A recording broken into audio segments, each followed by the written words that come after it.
Alright, hey guys, and thank you for tuning in for my YouTubers. Please don't forget to like, subscribe, and stay tuned for more content. I'll be covering a few note sections that I haven't been able to literally touch base on. I was literally like going through my note sections and I was like, let's see how many topics I covered already. That way I don't have to actually do like the research for those, so I can have like a few set for the next like few, I would say like weeks or so. Luckily, I covered a decent bit, so I think I have like maybe like 5 videos that are gonna be set and ready to go within like the next like few weeks. So I'm super excited and stoked. Also, my gavel set just freaking arrived and I had been waiting to freaking use it. It arrived like around the time I got sick last week, so I didn't get to use it. So I like literally got out of my bed from my freaking sick flow like last week-ish, and then I set it in my closet in like one of my bags so I can freaking grab it whenever I would like need it to do a video. And I was like, now that I'm feeling a tad better, we're definitely doing the freaking video set. So I was like picking through the topics and I was like, which ones do I really want to cover now? Do I want to pick one that's like, you know, a past controversial one? Do I want to pick one that's like a current topic? Or do I want to pick one that like it's like literally just like, you know, on the head for like current topics in the world? Thanks so much for tuning in, you guys. I love you so much. It's for my TikTokers. And I chose Cyberstalking. So for this one, I was like checking through the notes portion. And as you guys know, I try to like keep you guys up to date as to how many pages of notes I actually did for the video, so you know how extensive it's going to be. This is like a freaking like 8-page notes breakdown. Thanks so much, Betsy White, for sending some love over. And thanks so much for tuning in, you guys. So this one's like a bit extensive, but it's going to cover a great bit of details. Now, not sure if I should do this in the beginning, but if we're going to start it this time as our first set, and we'll do like the like 1 bang in the beginning, and then we'll do like 2 bangs at the end of it. Oh, and I just got a freaking message from my coworker. So hopefully this doesn't take more than an hour. All right, you guys ready? Let's go. Okay, so cyberstalking. The definition of cyberstalking is quite simply the use of the internet or other electronic means to harass and intimidate a selected victim. Common characteristics include, but aren't limited to, classic stalking behavior, tracking someone's location and monitoring their online and real-world activities. So, and kind of like, you know, following anybody, it's like, you know, seeing movements throughout the day and setting that basis for just overbearing onto anyone's personal like life overall would fall within the category, and using social means to do so, or electronic devices to kind of track and monitor them. What should I say? It's the overall scope of these cyberstalking parameters. So for covering what is considered cyberstalking, cyberstalking is the use of digital technology to track and harass someone. Cyberstalking behavior can include constantly checking in on someone and trying to get their attention even when they make it clear that they're not interested. 2 prime examples of cyberstalking include, or should I say, the original breakdown was what are 2 examples of cyberstalking, and then I literally ended up with like 4 of them. So we're going to scratch that. These are a few examples that cover the basis of cyberstalking. Sending unwanted, frightening, or obscene emails or text messages, harassing or threatening anyone on social media, tracking your computer and internet use. So in others, you know, have you ever had like those moments when like you've seen like a movie or so, or you've seen like your webcam light kind of flash on and then you got like, super worried or so? That's one of those major freaking like cyber stalking moments. Or should I say cyber stalking freaking red flags? That is a major one that fell within the parameters of aspects of cyber stalking. Stalking someone via like webcam and through your technology especially says your like front camera of your smartphone or so, or tracking your movements on your smartphone, and like, you know, having that based up being able to spy on your screen movement, your app movement, and how you use your cellular device. Using technology such as GPS to track where you are. So when sharing your location, always be mindful to set a time limit on that. I know with my iPhone, I just noticed I just used a feature to like share my location. I'd say like maybe like a few weeks ago-ish or so. And I noticed in doing that there was the time limit set upon it. And with my Galaxy, when I share my location, if it's my home location, I can't set a time limit on that. And it's literally shared like forever. So they have like my home location, and then sharing my location during my like, you know, daily casual movements. I tend to converse with others, and in the way that we kind of converse, I tend to literally limit it to me arriving at the place that I was planning to head to, and in doing so, when sharing my location, they are aware of somewhere that I will visit frequently overall. So be mindful of that and make sure that you're not like sharing your live location. Don't be afraid to like add in a few bit of like discrepancy points, you know, send them over to like the freaking house right next to you, or the freaking business right next to you if you're at work, and just, you know, don't share your like actual live location. Be mindful of that, because you never, thanks for sending the love over, you guys, I love you.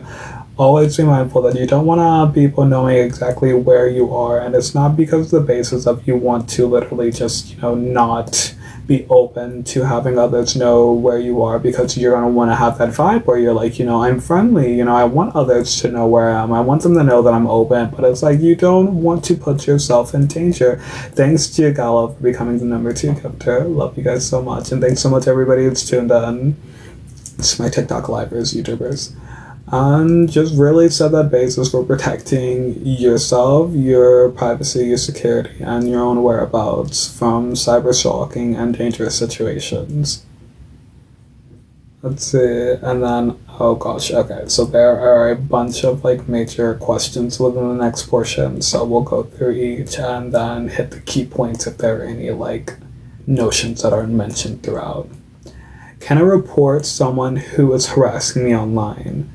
We recommend, and this is from one of these sources that I cited, we recommend reporting the harassment to your local police, FBI, and cyber harassment specialists. It will also be beneficial for you to reach out to an attorney to see what legal options you have for your specific case of cyber harassment. So in certain cases, it may be best to seek legal counsel if you are working towards pursuing a case against others in order of protection and other means that may require you to actually have a team behind you, or to gain legal insight while going through with the planning motion of that. Consult legal counsels, and as I said to you guys can go through my DKH Legal Aid site, and you can work with our legal teams there, go through our legal aid resources, and go over to my legal shield resources, and you can book one of our team members for an affordable rate to give you legal insight, counsel, and to represent you also as you work through the case, and they will give you all the guidance that you may need in handling any of these situations. So always be mindful, dot your I's and cross your T's, and you set the movement forward to kind of nip any aspect within the bud, and to really just be extremely on cue with how you're handling it, and to set that notion of following through on a case notion. Have a team that can guide you through the process, and also, as I always state, do your research. That way you're mindful and prepared while moving forward throughout the process. Thanks to Gallo for the follow. What are the 4 categories of stalking? And this one is a good one, so be mindful for anybody who, and thanks for becoming the number 1 gifter also. For anyone who has gone through any type of these like situations, or anyone who wants to be a tad more mindful, this one will be for you. The four categories of stalking include stalking. Oh gosh. Okay, so the beginning portion of this includes stalking. So I'm gonna literally just throw the word in there like 4 times in a row. Stalking includes a wide range of threatening and disturbing behaviors that can be classified into 4 categories: surveillance, through sabotage, or attacks. SLII. And then, oh, okay, great. So I've got a tad more of the breakdown covering each of those, so bear with me. Because I was going to literally, like, go through and I was like, do I want to do, like, a tad more of a breakdown for each of them as opposed to literally stating each, but we've got the info. Surveillance is the most commonly identified stalking tactic and includes watching and gathering information about the victim in person or through technology. Life invasion describes the ways that the offender is showing up in the victim's life without the victim's consent, in public or private settings, and in person or through technology. Intimidation tactics must be considered within the context of the situation, with the totality of stalking behaviors in the victim and offender's relationship and history in mind. Threats can be explicitly or implicit. Let's see, things that may be innocuous in a different context may become menacing due to the repetitiveness or intrusiveness, or because of the history of violence in the relationship between stalker and victim. Interference through sabotage or attack can affect everything from the victim's reputation to their employment and or physical safety. A common and significant consequence is victims losing financial and other resources, which can quickly spiral out of control. So that's one to always be mindful of, as you guys know. Oh, thanks so much, Gia. It's like my fave. Whenever I freaking do like the freaking styling set for this, I like always I like literally do like the casual like drop down set and like literally have like my hair either like curled or like braided, or yeah, like literally curled or braided, or it's like straight.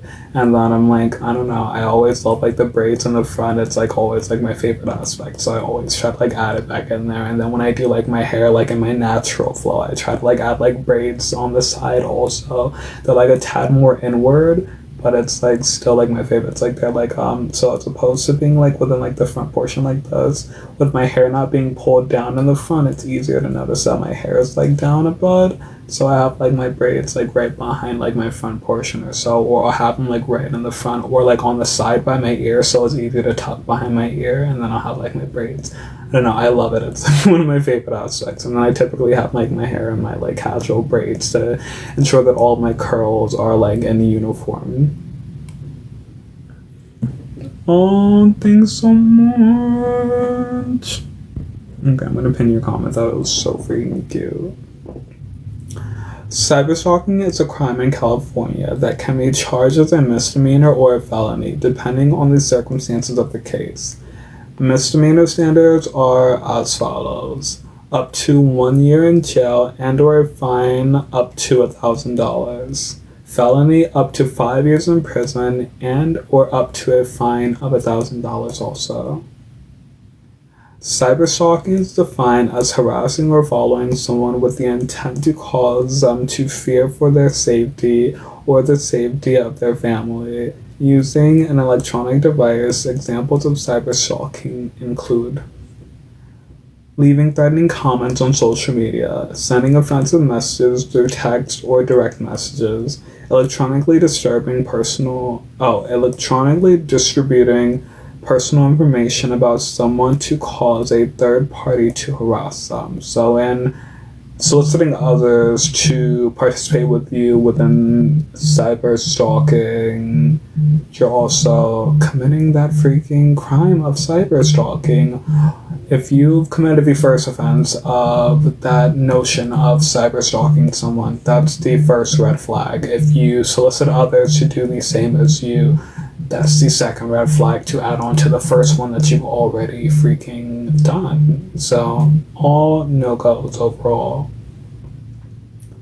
Other penalties for cyber stalking include a restraining order on the defendant for up to 10 years, registration as a sex offender, and domestic violence charges. Minors under 18 can also be charged with cyberstalking or cyberbullying. Most teenagers under 17 will be prosecuted in the juvenile justice system, but some may be transferred to adult court depending on the severity of the case and depending on the actions that have taken place throughout the duration of the case. Signs of cyberstalking. Some signs that you are experiencing cyberstalking include someone sending you too many messages, a person sending you inappropriate messages, liking all of your old posts on social media, which is one that we've all done while going through other social media posts. And you when you do like the social media like stalking freaking phases for somebody who's like super cute, or like somebody who like you freaking known for decent bet, and you're like, let me like check their social media and see what's going on, and then when you like accidentally like a pic, that would fall within the parameters of the norm. But if you go through and you like all their posts, but then the end notion is to not only like their posts to share the love, but to also kind of send that like nudge to them that like you may be messing with them, and then to further it by actually messing with them, you're going to fall within the category of cyberstalking and leave that trail of evidence that you were working towards doing so. It's that premeditated mindset of, I picked the victim and now I'm going to do the stalking notion that I set out to do. So always be mindful when the evidence begins to pile up, and be mindful that you are not losing your mind and that these actions fall within the parameters of cyberstalking. Gia, I do. I'm going to send you a message so you can go follow me on Instagram. One sec.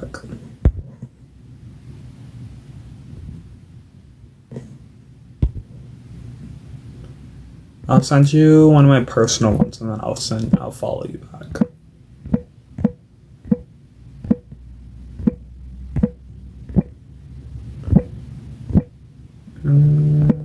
Okay.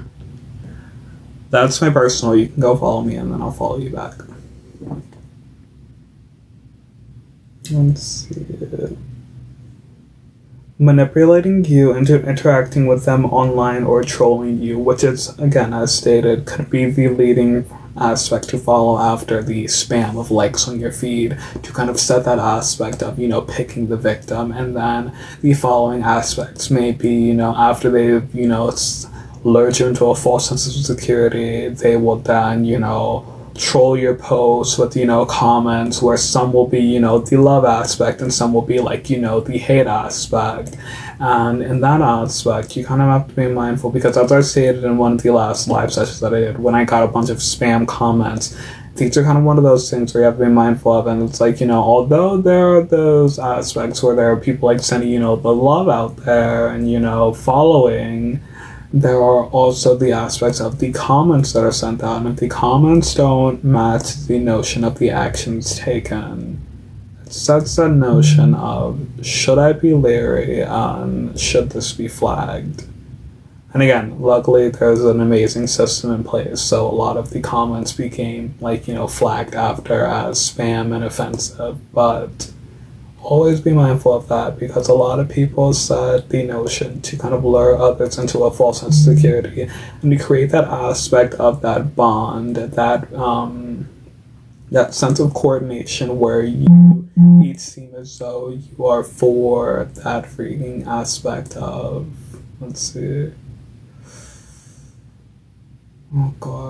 shenanigans overall. And then upon that notion, they kind of set that stage for, is a troll truly a troll, or is it a friend acting out?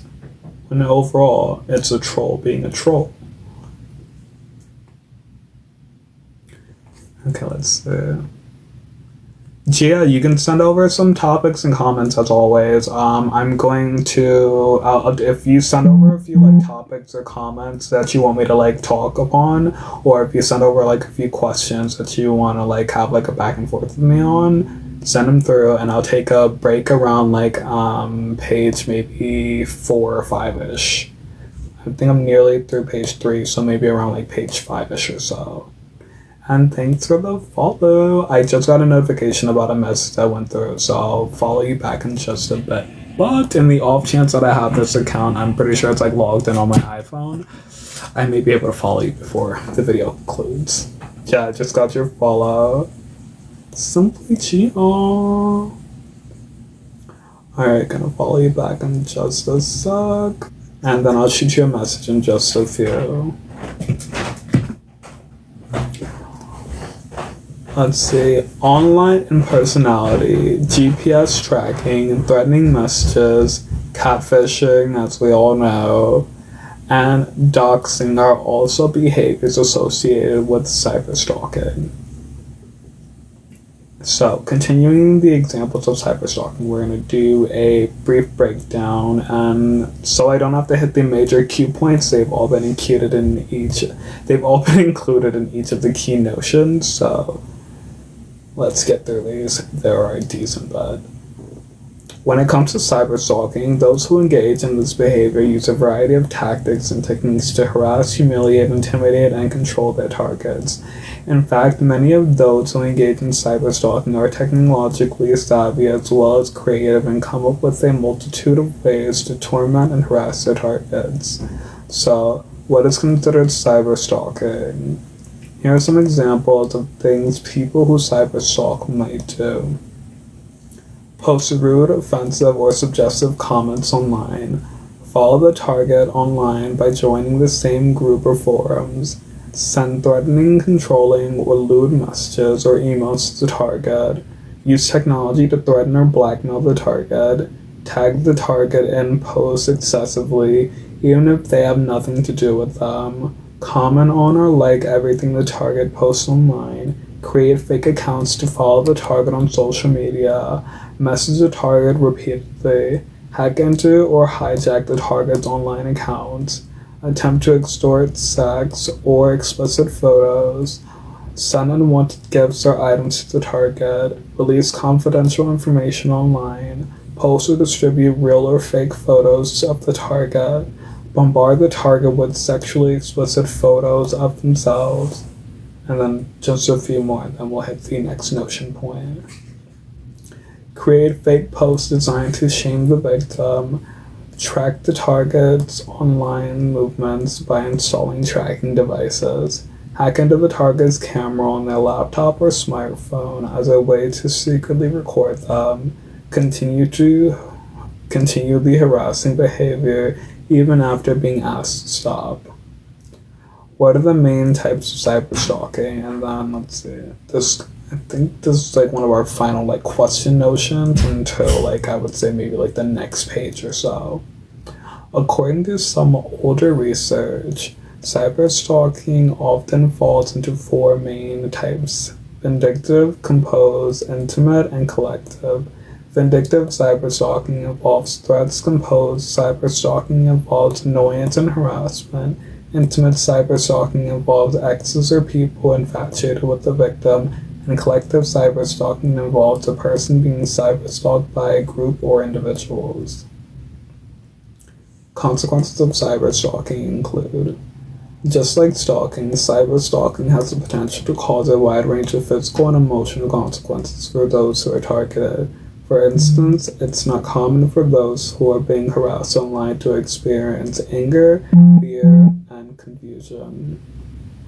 They also might have trouble sleeping and even complain of stomach trouble. So in that moment, that kind of flow where it creates that anxious feeling, that nauseating feeling, that kind of like sickness from the overall like vibe of what's going on, it's very common. So if you go through any type of situation where you are a victim of cyberstalking, you feel as though you're overly stressed, you feel pressured, you feel like depressed, you feel like you're losing your appetite, know that these are common aspects that a lot of people going through cyberstalking go through. So don't feel as though it's something that you are only going through yourself. It is something common that many go through while working through the aspects of cyberstalking.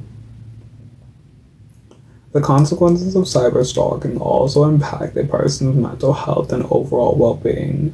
Frequently, people who have been a target of cyberstalking experience distress, anxiety, and depression, as stated. And as stated also, these are common aspects, so don't feel as though it's just you. And if you go through any of these aspects, always reach out to advocates who can help. Reach out to legal teams for legal insight. Reach out to therapists on platforms such as BetterHelp for guidance in managing your depression and anything that you've gone through throughout the process, and clearing your mind also. And let's see, anxiety. Open up to a therapist. Use platforms such as BetterHelp to literally find your inner zen again and find your sense of you, and to take control of your life again from the situation that kind of, hindered you at that point.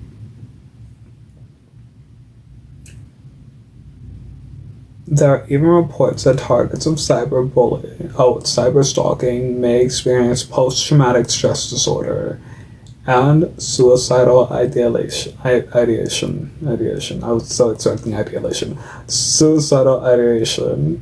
If you are experiencing cyberstalking, it's important that you reach out for help. You can contact the National Center for Victims of Crimes, and the number is as follows. For any of you guys that may want the number for it, I will read it out for you. I typically don't add these into these. It's just kind of added for my notes section, and for in case anybody wants any references for these sources cited or the numbers to call.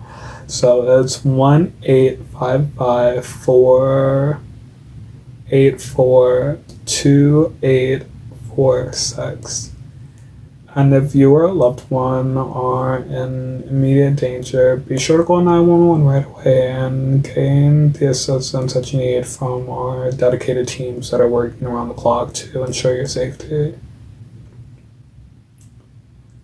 You also should consider getting help from a mental health professional. As I stated before, BetterHelp, you guys. Affordable psychological care and assistance whenever you need it. An affordable therapist that can listen to your problems, listen to any aspect that you may need guidance upon, and help you to find your inner zen overall. It's freaking great for the soul. It's great for your mental well-being, and it's something that has to be done if needed and necessary. They can help you process your feelings as well as provide supporting guidance for what you're experiencing. And let's see, so we're nearly at page 4, or should I say, so we're nearly at page 4. No, that's definitely probably page 5. I'm gonna break this one up into 2 segments. You're welcome, Gia, and thanks also. Thanks for being so awesome, for tuning in throughout the entire thing, and for being just super great. How to prevent cyberstalking. When it comes to preventing cyberstalking, it's important that you take the necessary precautions to protect yourself online. Although it's not possible to completely prevent cyberstalking from occurring, there are steps you can take to increase your security and reduce the likelihood of it happening. I may do half of the next section also. Make security a priority. The first step in preventing cyberstalking is to ensure that your devices and your online accounts are as secure as possible. Here are some steps you should consider taking. Create strong passwords. As you all know, you always want to set the password that's your go-to, but we've added the added aspects, and such as the special characters, one capitalized letter, and the number sequence sets, and then working on the non-consecutive sets for certain platforms, where you kind of do instead of doing the 1, 2, 3, you do the 1, 2, 4, 1, 2, 5. What could be that other number? Kind of adds in that added aspect of I want to hack into their account, but what could be the password? What's the code? The kind of flow that would be expected and necessary to protect and secure your account. Make sure you have strong passwords for all your online accounts, as well as strong passwords for your devices. Then set a reminder on your phone to regularly change or update your passwords. Choose passwords that would be difficult to guess but are easy for you to remember. So you can stick to your classic go-to passwords, but just add in those notions that kind of make it a tad more hard for anyone to hack into or steal your information due to them possibly knowing your old original passwords, because the original password requirements, let's see, set in the past were, I would say, up to maybe 5 or 6 characters, and your password was set. There were no set notions of special characters. The cloud with at least one number, then the word cloud with at least 3 numbers. So cloud 179, and then the special character. So cloud 179, and let's see, maybe a hashtag. It's the added protection that kind of covers that aspect of can I guess it? Can I just hack into their info? Or will it be something that'll kind of be a bit more of a brain-teasing moment? Will I have to literally guess and work on this? And if so, it may be able to deter your cyber stalker from being able to hack into your accounts. Be sure to log out every time. It may seem like a pain, but make sure you log out of emails, social media accounts, and other online accounts after using them. And for me and for a lot of us, it's it's my personal device. Nobody's going to be able to hack into it. Set these security standards on your device to be able to protect your personal information. So that way, in case you ever do lose your device, and for me, I literally I dropped my phone on my way to the train station while heading back home to Chicago a few weeks ago when I was leaving California, and my phone fell off my bag, and I was expecting it to just be another one of my pens or random knickknacks in my bag, and I forgot that I threw my phone in my bag as opposed to having it in my pocket. So I got to the train station, I got my freaking my scooter, my 4 bags and everything over to this freaking other side of the depot. I had to go through this freaking it was an elevator, then the bridge, and then an elevator, and then bring it over to the other side. And altogether it takes at least 15 minutes to do the entire process to get from one side to the other, and I had to go through it a few times because there were a few hiccups on where the train would be arriving. Upon being able to get there and have everything covered, and I was okay, everything should be fine, I noticed that I lost my phone and that I wasn't sure where I dropped it. So I pulled up the tracker on my other phone to locate my device, and it was still at my apartment complex, and I was able to find it, and it was under the car, what should I say, it was near the front wheel of one of the cars outside of my complex. And I was luckily for me, it was okay, and I didn't have to worry about issuing a device lock on my phone, or sending out the siren signal which locks the device and creates that trigger where your device begins to trigger hi, this is my device, it has been stolen, alert, alert, alert, alert. So I was able to skip past that aspect, but these are the aspects that you want to have covered so that way your information is secured on your device. So in those moments where you could possibly lose your device, you won't have to worry about, should I have logged out, what could I have done to avoid the situation, but you will have that peace of mind of security to know that your device is covered, it's secured, and your information is safe. Always make sure that you download any of the apps that really help to secure your device. For my Android users, use the Google Find My Phone resources to lock and secure your device and to track it if you ever lose it. For my iPhone users, use the Find My iPhone app to literally secure your device, trigger the siren mode to help you find it, and to ensure that your device and your information are always secure and safe. Especially if you lose with people that may know your password, and then it's oh my god, they know all my info, they can go through all my info, they can freaking find anything that's personal in there that, may be useful to them. Maybe you freaking left it in a work environment with some of your colleagues, and then maybe it's a colleague that you had a falling out with, but you suddenly became close friends with them again, but you were are we really close friends? And then you lose just in time for that freaking notion that's super personal to be like, on your phone, and then they go through your phone because they know your info, they find that info, and they use it against you. You can prevent that by locking and securing your device. Let's see. Okay, so I'm not sure if I covered the final notion, but I'll just touch base on it just in case. This way, if someone were able to get into your device, they would not have easy access to your accounts or your information. Keep track of your devices. Don't leave your phone sitting on your desk at work or walk away from an open laptop. It only takes a minute or two for someone to install a tracking device or hack into your device. So make sure you keep these things in your possession, or that you secure them in some kind of way, such as the Find My iPhone or Find My Device features on Androids and Apple devices. Let's see. Use caution on public Wi-Fi. Recognize the fact that if you use public Wi-Fi at hotels or at the local coffee shop, you're putting yourself at risk for hacking. Try to refrain from using public Wi-Fi or invest in a VPN to add that added security feature for your device while using public Wi-Fi sources. Practice online safety habits. In other words, make it a priority to only make it a priority to only accept friend requests from people you know and keep your posts private. You also should consider having one email address that is specifically for your online activity.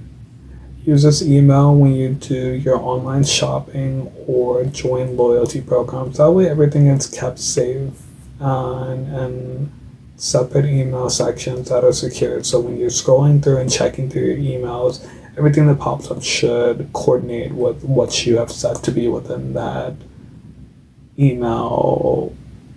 Oh gosh, let's see.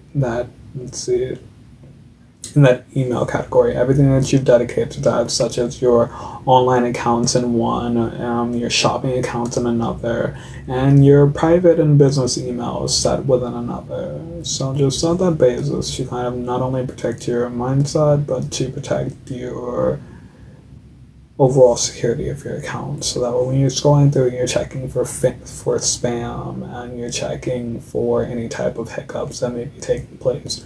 Everything is kind of covered and should be within that notion of, that mindful aspect of you being able to relate towards the accounts that are referenced while scrolling through, as opposed to a bunch of spam or a bunch of,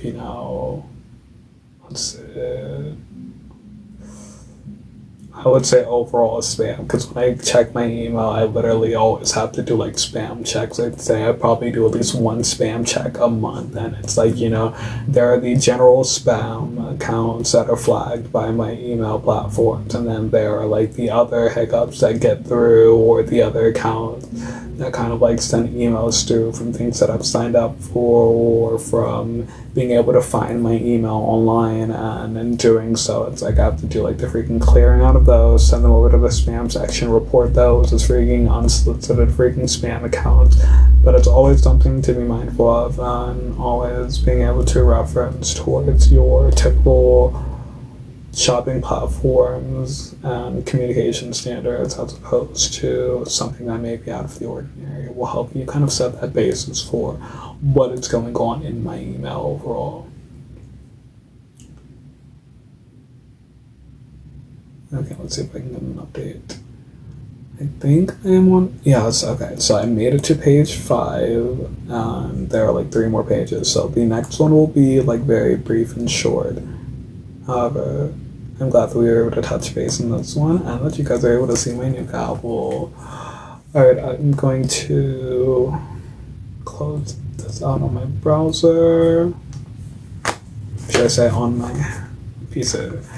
And set this aside. Thanks so much for tuning in, you guys. And as always, you guys don't forget to go check out my legal aid site, gain some insight. book me for a consultation, work with our legal teams to gain any type of info that you may need. If you need any legal counsel representation, if you need protection on your account, constant monitoring of your social account, your device, your online presence, and overall cybersecurity protection, we have a team dedicated to that. We offer it for I believe, $15.99 a month subscription program. You can find it on our DKH Legal Aid site in the Legal Shield Resources section. It's our ID Health, or it's the ID Life, I believe, protection plan, and there are so many other amazing aspects. For anybody going through anything such as, a traffic ticket, or any type of case where you just may need a legal team to kind of give you some backing or legal insight, we'll be sure to literally work with you through the process and ensure that you have that great legal team and backing behind you to get through the process. Love you guys so much. Go check out all of our new updates. Go check out DKH Dollar headquarters. Go check out our Posh updates. Go check out our new eBay shop with our adult items that are featured on there also. Our fragrance sets and so much more. If you are a hair and accessories lover, go check us out and see some of the new products that we have available. And so much freaking more. Oh, also, you guys, I just completed my bachelor's, so I'm super stoked and telling everybody. It's literally been the highlight of my month so far. I literally just got my freaking degree confirmation a week ago, and then yesterday I got my electronic degree. So of course I had to go share it on social, so you guys go check it out and go see it for yourselves. I'll be starting my master's on the 29th, so wish me luck. April 29th, 2025, you guys. Master's in Business Administration. I'm super freaking stoked and excited. Alright, thanks so much for tuning in, you guys, and sending so much love. You guys are awesome as always, and let's get the scalpel going. Wait, here, I'm gonna literally show you guys the entire spiel. Alright, remember, 1 at the start, 2 at the end. Talk to you guys later. Love you.